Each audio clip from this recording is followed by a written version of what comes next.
Hello friends, mobile पाठशाला में आपका स्वागत है। दोस्तों, मैं आज आप लोगों के लिए एक नए प्रैक्टिस सेशन के साथ उपस्थित हुआ हूं। दोस्तों, आज मैं आप लोगों के लिए लेकर के आया हूं दोस्तों एक पुराना यूपी टीईटी का पेपर। तो दोस्तों, सेशन में आगे बढ़ने से पहले और क्वेश्चंस को सॉल्व करने से पहले दोस्तों, मैं आपसे एक रिक्वेस्ट करना चाहूंगा कि आप हमारे चैनल को कृपया सब्सक्राइब करें और हमारे वीडियोस को कृपया लाइक और शेयर करें। ठीक है दोस्तों, आते हैं क्वेश्चंस की तरफ। देखिए, पहला सवाल है, सीएनजी का संक्षिप्त रूप है। मतलब इसमें सीएनजी की फुल फॉर्म पूछ रहा है दोस्तों। देखिए, क्लीन नेचुरल गैस, क्या ये सही होगा? Compressed natural gas, carbonized natural gas. दोस्तों, नेचुरल गैस को कार्बोनाइज्ड करने की क्या जरूरत है? कार्बोनाइज्ड तो सोडा को करके कोक वगैरह बनाई जाती है, जो आप कोल्ड ड्रिंक वगैरह पीते हैं, जैसे पेप्सी हो गया या ब्लैक कलर की जो कोल्ड ड्रिंक होती है, उसे कार्बोनाइज्ड किया जाता है। तो यह भी सही नहीं होगा। ठीक है, पूरी तरह से गलत है। कार्बोरेटेड नेचुरल गैस, ये भी नहीं सही है। कंप्रेस्ड और क्लीन में आपको एक चुनना है। तो दोस्तों, इसका सही जवाब हो जाएगा कंप्रेस्ड नेचुरल गैस। अच्छा दोस्तों, होता क्या है ये कंप्रेस्ड नेचुरल गैस? दोस्तों, ये तैयार होती है, मतलब किसी सपोज कोई कूड़ा कचरा है और उसके ऊपर छोटे छोटे जीव इत्यादि वो क्या कर रहे हैं, क्रिया कर रहे हैं, जिससे मीथेन बन रही है। और मीथेन को ही इकट्ठा कर लिया गया और इकट्ठा करने के बाद उसको कंप्रेस कर दिया गया, मतलब उसको दबा करके उसका वॉल्यूम कम कर लिया गया, जिससे कम वॉल्यूम में अट जाए वो। उस पर प्रेशर ज्यादा लगाया गया। तो दोस्तों, सीएनजी उसी का फुल फॉर्म है जो गाड़ियों में इस्तेमाल होती है गैस। आगे बढ़ते हैं। महासागर पृथ्वी पृष्ठ के अधिकांश भाग में आवृत करते हैं, जो लगभग। दोस्तों देखिए, पृथ्वी के 71% भाग पर पानी होता है।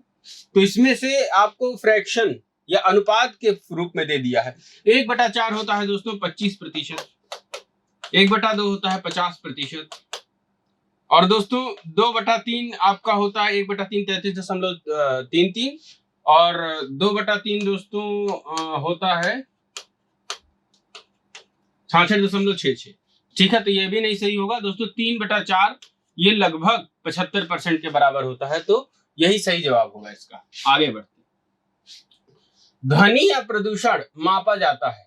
ध्वनि का प्रदूषण, ठीक है, ध्वनि का प्रदूषण मापा जाता है किसमें? फॉन में, डेसी में, डेसिबल में, डेसिमल में। दोस्तों, डेसिमल तो दोस्तों जो आप एक डेसिमल दिया, दशमलव को कहते हैं। ठीक है, दशमलव किसी तरह की मापन इकाई नहीं है, कोई एसआई यूनिट नहीं है जिसमें हम किसी चीज को माप सकते हैं। ठीक है, इसका सही जवाब होगा दोस्तों डेसिबल। डेसिबल दोस्तों, जो भी ध्वनि प्रदूषण होता है, अगर उसकी ध्वनि की आवाज जो है वो एक लिमिट से ज्यादा है, ठीक है, तो ध्वनि प्रदूषण होता है। तो इसको नापने की इकाई दोस्तों क्या है? डेसिबल। ठीक है, आगे बढ़ते हैं चौथे प्रश्न की तरफ। देखिए दोस्तों, पेड़ पौधे प्रदूषण को हटाते हैं क्योंकि वे अवशोषण करते हैं। किसका अवशोषण करते हैं दोस्तों? सल्फर डाइऑक्साइड का क्या पेड़ पौधे अवशोषण करते हैं? देखिए, पेड़ पौधों में दोस्तों प्रकाश संश्लेषण नाम की एक क्रिया होती है। प्रकाश संश्लेषण दोस्तों ये क्या होती है? इसे ही कहते हैं फोटोसिंथेसिस अंग्रेजी में।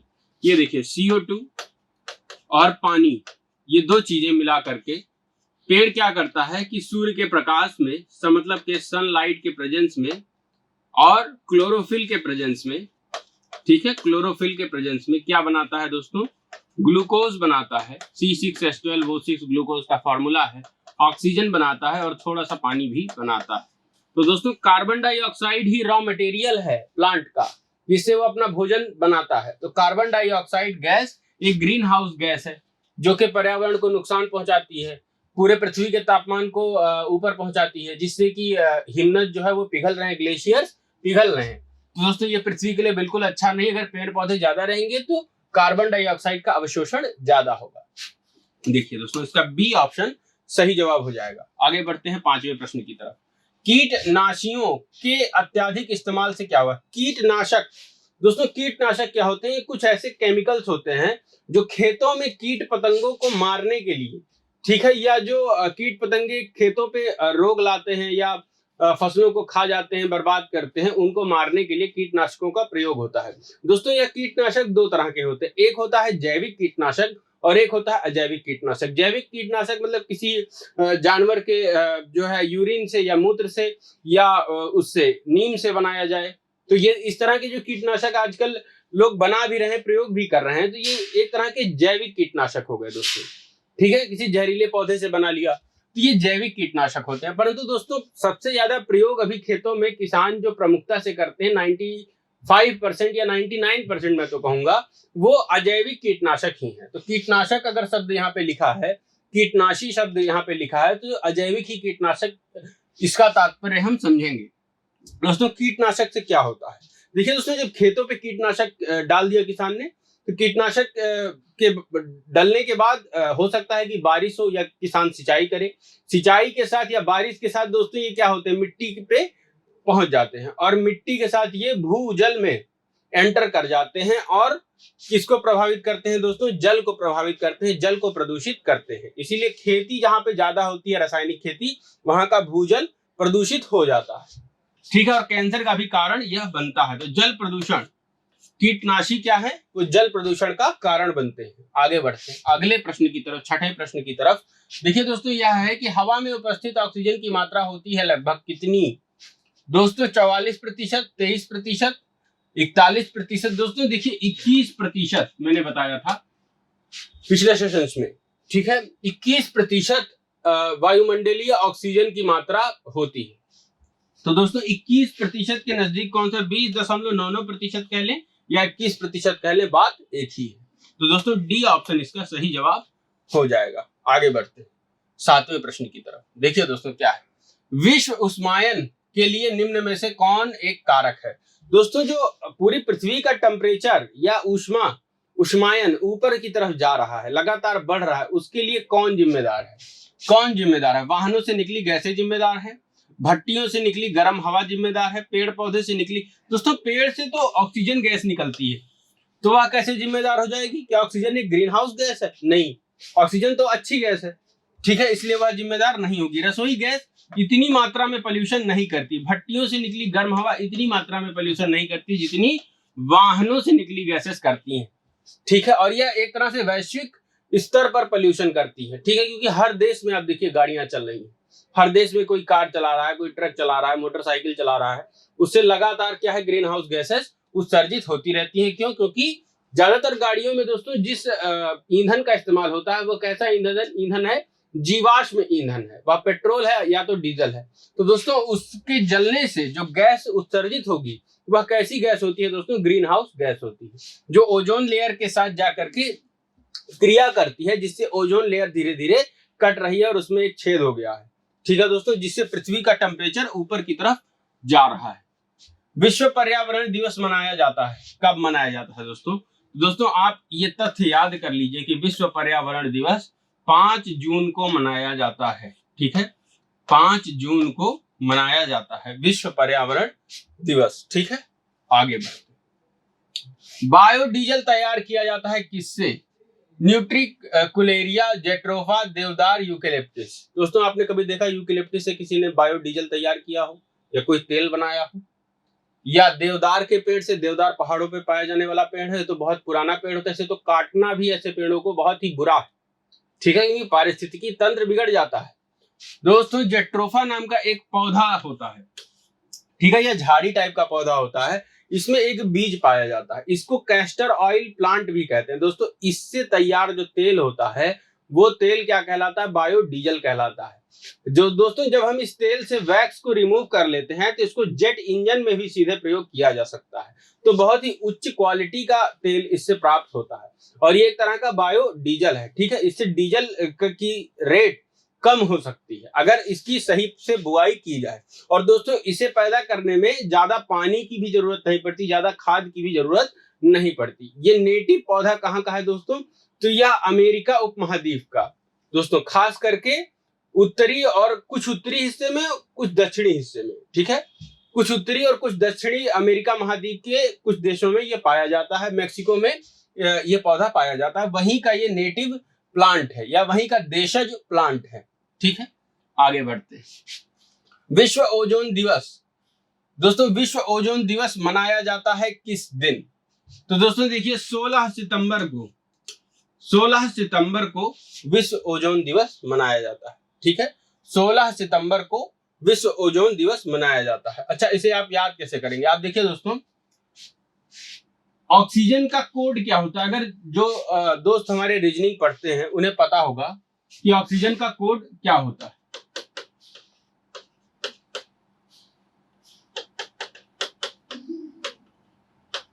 ठीक है, ऑक्सीजन का कोड होता है दोस्तों 15 और यहां पर लिखा हुआ है 16, तो 15 से सिर्फ एक ज्यादा है, सबसे नजदीक 16 है। ठीक है, तो ओजोन किसकी बनी हुई है? O3 ऑक्सीजन से बनी हुई निर्मित एक तरह की परत है। तो दोस्तों ऐसे आप रिलेट करके इस ऑप्शन को याद कर सकते हैं। आगे बढ़ते हैं। कौन जीवीय जैविक कारक नहीं है या जीवीय कारक नहीं? इसमें से कौन सा ऐसा है जो जैविक कारक नहीं है?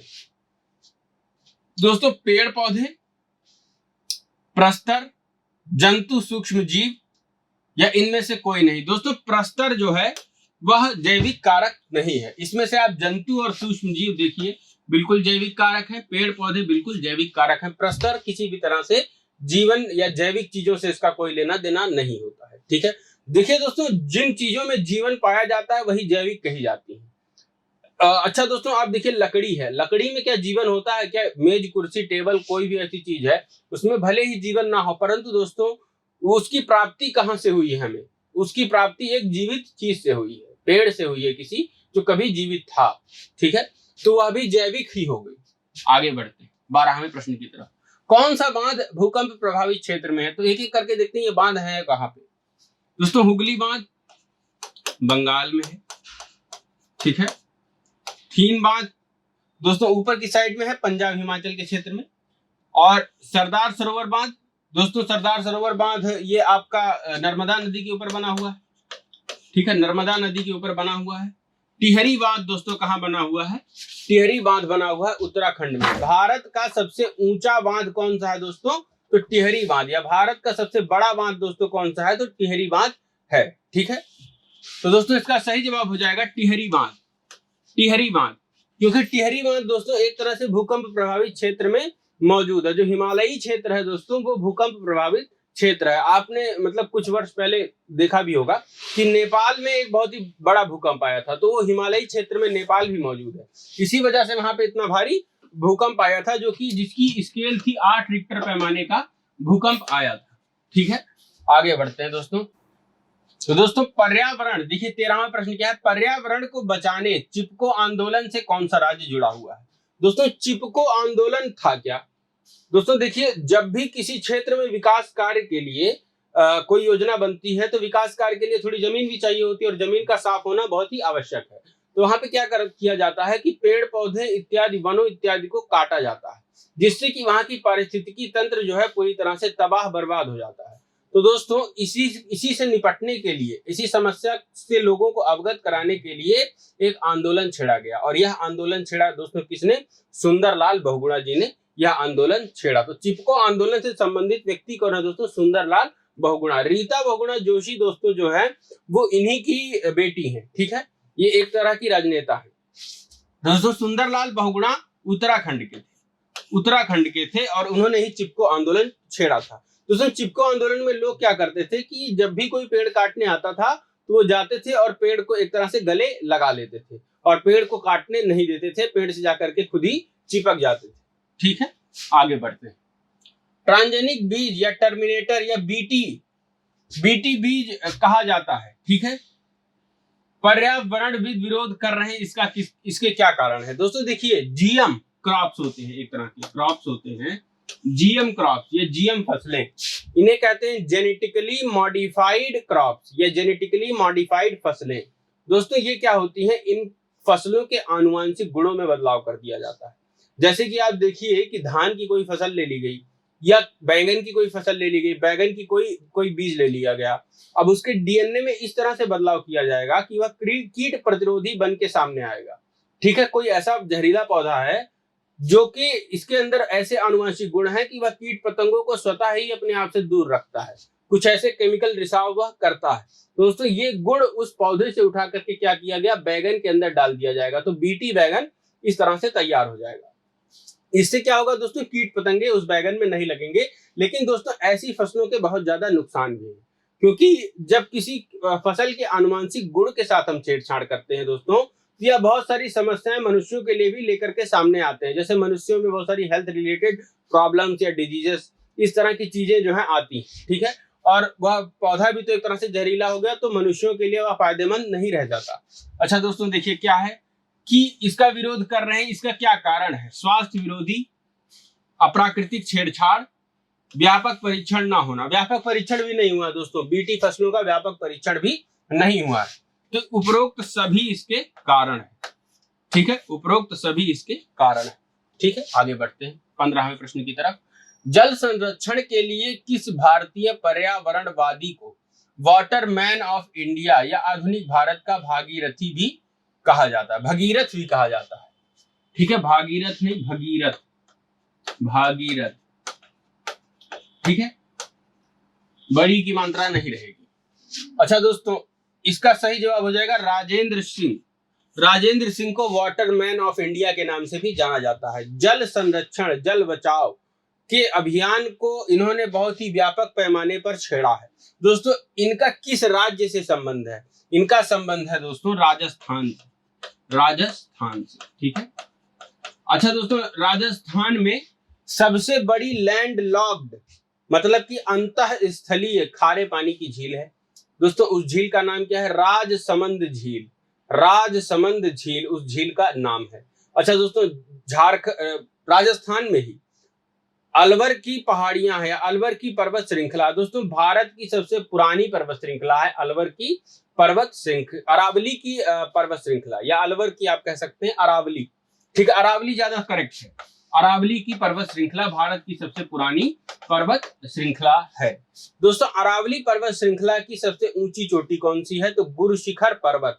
गुरुशिखर पर्वत अरावली पर्वत श्रृंखला की सबसे ऊंची चोटी है। दोस्तों अरावली पर्वत श्रृंखला पे एक टूरिस्ट स्पॉट है, उस टूरिस्ट स्पॉट का दोस्तों क्या नाम है? माउंट आबू, माउंट आबू, ठीक है। तो ये कुछ पॉइंट्स हैं, आप राजस्थान के बारे में अवश्य याद रखिए, ठीक है।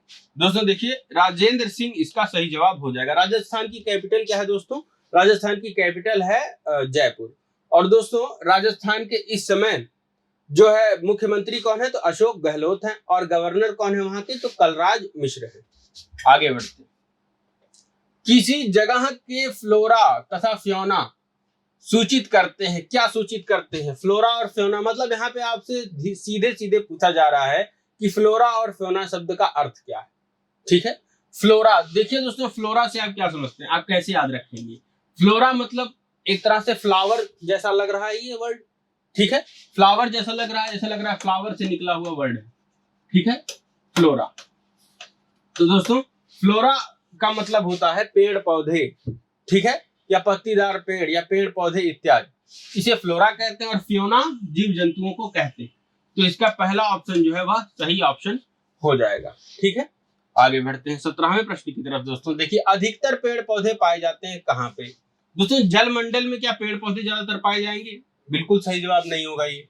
वायुमंडल में पेड़ पौधे बिल्कुल नहीं पाए जाते, जब तक जमीन नहीं मिलती पेड़ पौधों को तब तक ये एग्जिस्ट नहीं करते। प्रकाश मंडल में बिल्कुल नहीं।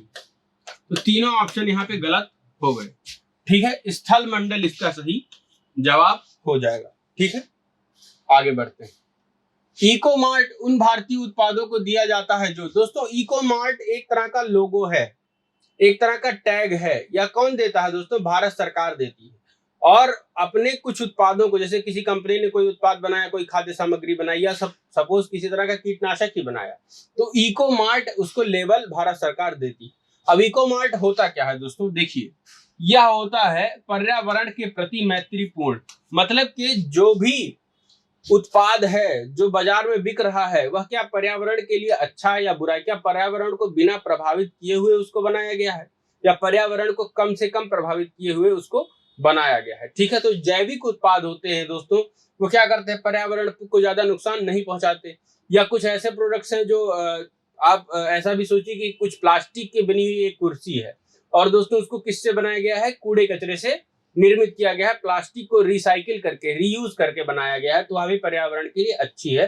तो ऐसे प्रोडक्ट्स को दोस्तों भारत सरकार इको मार्ट का लेवल देती है। आगे बढ़ते 19वें प्रश्न की तरफ।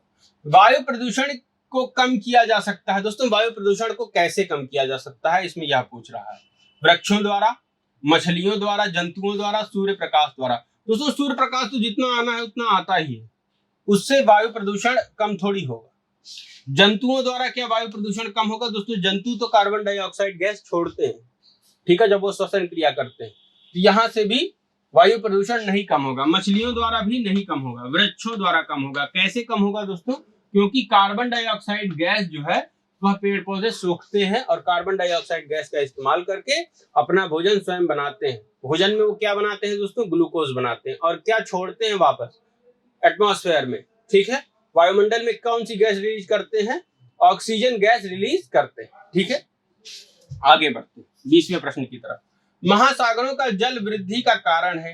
दोस्तों महासागरों के जल का स्तर लगातार ऊपर की तरफ जा रहा है, बढ़ता जा रहा है, जिससे तटीय जो देश हैं या तटीय इलाके हैं देशों के, वो क्या हो रहे हैं? धीरे धीरे धीरे धीरे महासागरों की चपेट में आ रहे हैं और बहुत ज्यादा सुनामी वगैरह भी आ रही है, जिससे बड़े बड़े शहर डूब जाते हैं। जापान में आप देखते होंगे लगातार सुनामी आ रही है, जल का स्तर बढ़ रहा है, जिससे बहुत सारे जो है तटीय शहर जो है वो खतरे के कगार पर पहुंच गए हैं। तो दोस्तों जो ये महासागरों का जल बढ़ रहा है, इसका कारण है कि पृथ्वी के तापमान में, औसत तापमान में वृद्धि, जो हम ग्रीन हाउस गैसेस छोड़ते हैं उससे पृथ्वी का तापमान लगातार ऊपर जा रहा है। अब इस तापमान ऊपर जाने से क्या होता है दोस्तों कि जो ध्रुवीय प्रदेश में बर्फ है वो क्या होती है? पिघल रही है। अब वो जमी हुई थी तो पानी को के स्तर को कंट्रोल में रखती थी। जब वो पिघलेगी दोस्तों, जब बर्फ पिघलेगी तो और ज्यादा पानी महासागरों में आ जाएगा और पानी का स्तर, महासागरों का स्तर दोस्तों धीरे धीरे धीरे धीरे ऊपर की तरफ जाएगा, जिससे कि तटीय क्षेत्र डूबने लगेंगे। अब देखिए ध्रुवीय प्रदेश में बर्फ का पिघलना यही महासागरों की जल वृद्धि का कारण है। अच्छा 21वें की तरफ आते हैं प्रश्न की तरफ। भूकंप मापा जाता है दोस्तों, न्यूटन में तो फोर्स नापी जाती है, डेसिबल में साउंड मापा जाता है। तो दोस्तों रिक्टर पैमाने पर भूकंप को मापा जाता है या रिक्टर स्केल पर भूकंप को मापा जाता है। आपने सुना होगा दोस्तों, जब भी कहीं पे भूकंप आता है तो ऐसा न्यूज में खबर भी देते हैं कि 5 तीव्रता का भूकंप आया या 8 तीव्रता का भूकंप आया। तो दोस्तों ये जो भूकंप की तीव्रता है ये किसमें मापी जाती है? कौन सी स्केल होती है? रिक्टर स्केल होती है दोस्तों। 6 तीव्रता का या 6 रिक्टर स्केल से ऊपर का जो भूकंप होता है दोस्तों, यह विप्लवकारी या खतरनाक माना जाता है। आगे बढ़ते, एलपीजी किसका संक्षिप्त रूप है? दोस्तों एलपीजी किसका संक्षिप्त रूप है? मतलब कि एलपीजी का फुल फॉर्म पूछ रहा है यहाँ आपसे। लो पेड गेम्स, बिल्कुल गलत। लोकल पैसेंजर गाड़ी, या तो बिल्कुल फनी सा जवाब हो गया ये क्वेश्चन। अब देखिए local petroleum gas. Local petroleum gas दोस्तों क्या होती है? क्या पेट्रोलियम लोकल है? तो इसका क्या मतलब हुआ? पेट्रोलियम तो हर जगह एक जैसी रहेगी। लिक्विफाइड पेट्रोलियम गैस दोस्तों, लिक्विफाइड पेट्रोलियम गैस इसका सही जवाब हो जाएगा। जब दोस्तों हम पेट्रोलियम गैस को क्या करते हैं? लिक्विफाई कर लेते हैं, मतलब कि उसको तरल बना करके उसका इस्तेमाल करते हैं, तो उसको एलपीजी गैस कही जाती है। दोस्तों गैस सिलेंडर्स में इसी गैस का इस्तेमाल होता है। निम्न में से कौन सी अंतरराष्ट्रीय संस्था पूरे विश्व में पर्यावरण सुरक्षा की देखभाल करती है? दोस्तों world wild life fund. World wild life fund ये क्या करती है? पूरे दुनिया में पर्यावरण सुरक्षा की देखभाल करती है। अच्छा दोस्तों पीटा जो है ना, वो क्या करती है? वो पशु क्रूरता के खिलाफ काम करती है। पीटा पशु क्रूरता के खिलाफ काम करती है। यूएन दोस्तों क्या है? वो पूरे दुनिया के देशों का एक विश्वव्यापी संगठन है, ठीक है, या वैश्विक संसद भी से कह सकते हैं। WHO दोस्तों क्या है? वो पूरी दुनिया के स्वास्थ्य संबंधी, वर्ल्ड हेल्थ ऑर्गेनाइजेशन है, स्वास्थ्य संबंधी संस्था है पूरी दुनिया की। और ये सारी संस्थाएं दोस्तों क्या है? यूएन से गवर्न होती हैं, ठीक है। इनकी गवर्निंग बॉडी क्या है? वो यूएन है। आगे बढ़ते हैं। निम्नलिखित में से कौन कृत्रिम पारिस्थितिकी तंत्र है? कृत्रिम पारिस्थितिकी तंत्र मतलब वह पारिस्थितिकी तंत्र जो कि जिसका निर्माण प्रकृति ने नहीं किया, किसी मनुष्य ने किया है, ठीक है। जैसे आपने कहीं पेड़ पौधे लगा दिए 10-12 और वहां पे अपने आप जो है चिड़िया आने लगी, अपने आप पूरी पारिस्थितिकी तंत्र वहां पे बन गया, ठीक है। कीट आने लगे, कीटों को खाने वाले जीव आने लगे, उन जीवों को खाने वाले दूसरे जीव आने लगे। तो इस तरह से एक पारिस्थितिकी तंत्र का वहां पे निर्माण हो गया। तो दोस्तों ऐसा कृत्रिम पारिस्थितिकी तंत्र कौन सा है? इसमें से यह पूछ रहा। 1 दोस्तों वन तो प्रकृति प्रदत्त है, अपने आप ही उगते हैं, अपने आप ही यहाँ पे पारिस्थितिकी तंत्र बन जाता है। घास का मैदान भी अपने आप उगता है, ठीक है, झील भी अपने आप ही बनती है। तो दोस्तों धान का खेत जो होता है वो क्या करता है, किसान धान को लगाता है और धान के खेत को तैयार करता है। जब धान की फसल तैयार हो जाती है तो उसको खाने वाले कीट पतंगे वहां पर आते हैं, चिड़ियां आती हैं जो धान के बीजों को खाती हैं, और दोस्तों इनका शिकार करने वाले भी जीव, सांप इत्यादि भी धान के खेत में रहते हैं। तो एक पूरी पारिस्थितिकी तंत्र वहां पर, कृत्रिम पारिस्थितिकी तंत्र वहां पर तैयार हो जाता है। ठीक है, बहुत ही आसान प्रश्न है दोस्तों। निम्नलिखित युग्मों में से कौन सुमेलित नहीं है? ये देखिए थोड़ा सा अच्छा सा प्रश्न है यूपी टीईटी का। बांदीपुर राष्ट्रीय उद्यान दोस्तों कहां पर स्थित है? कर्नाटक में स्थित है। ठीक है, बिल्कुल सही जवाब है ये। बांदीपुर राष्ट्रीय उद्यान कहां पर स्थित है? कर्नाटक में स्थित है। एक चीज और बता दूं दोस्तों, बांदीपुर राष्ट्रीय उद्यान ये दोस्तों प्रोजेक्ट टाइगर से जुड़ने वाले कुछ सबसे पहले राष्ट्रीय उद्यानों में शामिल है। और प्रोजेक्ट टाइगर से जुड़ने वाला पहला राष्ट्रीय उद्यान दोस्तों मानस राष्ट्रीय उद्यान है। मानस राष्ट्रीय उद्यान दोस्तों कहां पर है? ये देखिए असम में है दोस्तों। मानस राष्ट्रीय उद्यान या मानस वन जीव अभ्यारण्य, ये दोनों दोस्तों कहां पर स्थित हैं? असम में स्थित हैं। और यहाँ पे दोस्तों पिग्मी हॉग नाम का एक भारतीय सुअर की प्रजाति पाई जाती है। पिग्मी हॉग नाम की एक भारतीय सुअर की प्रजाति पाई जाती है, जो कि लोकल भारत की प्रजाति है और इंडेंजर्ड स्पीसीज में गिनी जाती है। दोस्तों गोल्डन लंगूर मतलब के सुनहरा लंगूर भी यहीं पर पाया जाता है। ठीक है, गोल्डन लंगूर भी मानस राष्ट्रीय उद्यान में पाया जाता है। और कर्नाटक का बांदीपुर किसके लिए प्रसिद्ध है दोस्तों? बाघों के लिए प्रसिद्ध है। पेरियार वन्य जीव अभ्यारण्य, बिल्कुल पेरियार वन्य जीव अभ्यारण्य केरल में है, तो ये भी सही है, ये भी सही है। ठीक है, मानस भी सही है। सिमलीपाल और गहिरमठ, ये दोनों जो है प्राणी उद्यान दोस्तों या वाइल्ड लाइफ सेंचुरी दोस्तों कहां पे पाई जाती हैं? ये दोनों की दोनों उड़ीसा राज्य में पाई जाती हैं दोस्तों, जिसमें से गहिरमठ जो है वो दोस्तों एक तरह का समुद्री वन्य जीव अभ्यारण्य है। ठीक है, तो सिमलीपाल कहां पर है दोस्तों? ये है आपका उड़ीसा राज्य में। ठीक है, तो मध्य प्रदेश का सही जवाब नहीं होगा। तो दोस्तों कौन सा सही सुमेलित नहीं है? तो ऑप्शन नंबर डी। ठीक है, आसानी से आप इसे कर सकते हैं। आगे बढ़ते हैं। अन्य मृत जंतुओं पर जीवन निर्वाह करने वाली प्राणी, जो किसी मृत जंतु पर अपना जीवन निर्वाह करें दोस्तों, पैरासाइट क्या होता है दोस्तों? देखिए जैसे कि मच्छर है। अब मच्छर का काम कैसे चलता है? दूसरे जीवों का खून चूस के चलता है, लेकिन दोस्तों वह जीव मर नहीं जाता, वह जीव जिंदा रहता है। लगातार मच्छर क्या करता है? उसका शोषण करता रहता है। तो दोस्तों मच्छर क्या है? यहाँ पर पैरासाइट है, या जू क्या है? पैरासाइट है। ओमनीवोर दोस्तों, ओमनीवोर वो जीव जंतु होते हैं जो मांसभक्षी भी होते हैं और शाकाहारी भी होते हैं, मतलब कि शाक सब्जी या पेड़ पौधों को भी खा सकते हैं और मांस को भी खा सकते हैं, दूसरे जीवों को भी खा सकते हैं। डिकम्पोजर दोस्तों क्या होते हैं? जब कोई पेड़ पौधा मृत हो जाता है तो उसके अवशेषों को क्या करते हैं? विघटित करने का काम करते हैं और मिट्टी में फिर से पोषक तत्वों को पहुंचाने का काम करते हैं। ये बहुत ही सूक्ष्म प्रकार के जीव होते हैं दोस्तों। इसके स्कैवेंजर इसका सही जवाब हो जाएगा। वह जंतु दोस्तों जो मृत जीवों के मांस पर निर्भर करते हैं, जैसे कि लकड़बग्घा है, या दोस्तों गिद्ध है, या चील है। ऐसे जो पशु पक्षी होते हैं दोस्तों, ये क्या करते हैं? जैसे कोई जीव मर गया तो उस जीव के मृत शरीर को दोस्तों ये खा करके अपना जीवन निर्वाह करते हैं। और दोस्तों इस तरह से पर्यावरण भी साफ सुथरा रहता है और मीथेन गैस भी कम बनती है और पोषक तत्व मिट्टी में आसानी से जल्दी पहुंच जाते हैं। आगे बढ़ते हैं 27वें प्रश्न की तरफ। एक ही मिट्टी में वर्ष दर वर्ष एक फसल लगाने को कहते हैं दोस्तों। एक फसल लगाने को एक ही मिट्टी में क्या कहते हैं? फसल चक्र दोस्तों। फसल चक्र तो ये हो गया कि पहले खरीफ की फसल लगाई, राबी की फसल लगाई। ठीक है, तो ये सारी फसल जो है दोस्तों इसी को फसल चक्र कहते हैं, जो मौसम के अनुसार फसलों का बदलाव किया जाता है। मोनोकल्चर, सिल्वीकल्चर दोस्तों किससे? वानिक कृषि से संबंधित है।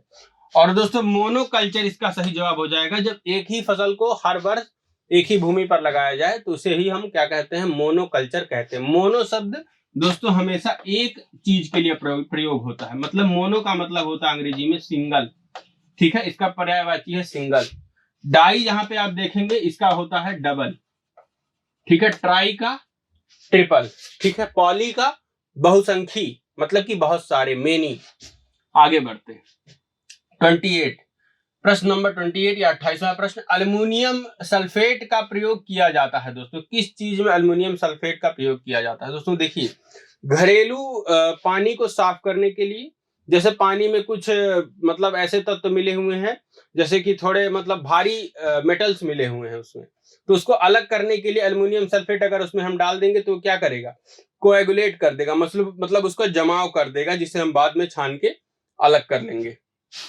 दोस्तों, कपड़ों की छपाई में भी इसका उपयोग होता है, कपड़ों की छपाई में भी उपयोग होता है, और कागज को बनाने में भी अल्युमिनियम सल्फेट का प्रयोग होता है। ठीक है, पानी को साफ करने में मतलब देखिए, पानी की सफाई में, कपड़ों की छपाई में, और तीसरा क्या है दोस्तों, ये भी पूछ सकता है आपसे एग्जाम में, कागज के निर्माण में। ठीक है, तो दोस्तों ऑप्शन नंबर ए इसका सही जवाब हो जाएगा। आग बुझाने में बिल्कुल इसका प्रयोग नहीं होता। ठीक है, आगे बढ़ते हैं। प्रकृति के संतुलन को तय करने वाला मुख्य कारक है दोस्तों, क्या है? मानव गतिविधियां, रेबिट और आवास, पर्यावरणीय परिस्थितियां, और खाद्य की उपलब्धता। तो दोस्तों, प्रकृति के संतुलन को दोस्तों क्या तय करती है? तो पर्यावरणीय परिस्थितियां जिस जगह पे जैसी हैं, वो क्या करती हैं, प्रकृति के संतुलन को एक तरह से डिसाइड करती हैं, तय करती हैं। इसका सही जवाब ऑप्शन नंबर सी हो जाएगा। ठीक है, ऑप्शन नंबर सी हो जाएगा। आगे बढ़ते हैं तीसरे और अंतिम प्रश्न की तरफ। निम्न में से किसे वैश्विक विरासत का वन माना जाता है? दोस्तों, वैश्विक विरासत मतलब कि वर्ल्ड हेरिटेज किसे माना जाता है? तो ऐसे वनों की विशेष देखभाल रखी जाती है दोस्तों, और ये जो वन है, उस वन में दोस्तों बाघ बहुत ज्यादा मात्रा में पाए जाते हैं। आपको मैं एक हिंट देता हूं, वहां पर उस वन का नाम सुंदरी नाम के पौधे के ऊपर पड़ा है। ठीक है, सुंदरी, वहां पे सुंदरी नाम का पौधा पाया जाता है, इसीलिए उसका नाम सुंदर वन है दोस्तों। और यह कहां पर स्थित है? यह गंगा नदी के डेल्टा पर स्थित है। यह बंगाल और बांग्लादेश, भारत के पश्चिम बंगाल और बांग्लादेश दोनों क्षेत्रों में यह वन फैला हुआ है। ठीक है दोस्तों, ये क्या है, एक तरह का सुंदरवन प्राणी उद्यान भी है। ठीक है, तो आप देखिए, पश्चिम बंगाल में भारतीय वनस्पति, नहीं ये बिल्कुल गलत है, पश्चिम बंगाल में सुंदरवन। ठीक है, सुंदरवन को वैश्विक विरासत का वन माना जाता है। तो दोस्तों 30 प्रश्न थे, और ये 30 के 30 प्रश्न दोस्तों मैंने चुने हैं, और आपकी यूपी टीईटी के लिए बहुत ही इंपॉर्टेंट प्रश्न है। ठीक है दोस्तों, तो इसी तरह के सेशन के साथ मैं आप लोगों के बीच आता रहूंगा, और कल मैं एक नए सेशन के साथ उपस्थित होगा दोस्तों इसी वक्त। ठीक है दोस्तों, तो आगे के मतलब आप वीडियोस को देखते रहें, और हमारे चैनल को कृपया जो है सब्सक्राइब करें, और वीडियोस को लाइक करें, शेयर करें। ठीक है दोस्तों, धन्यवाद।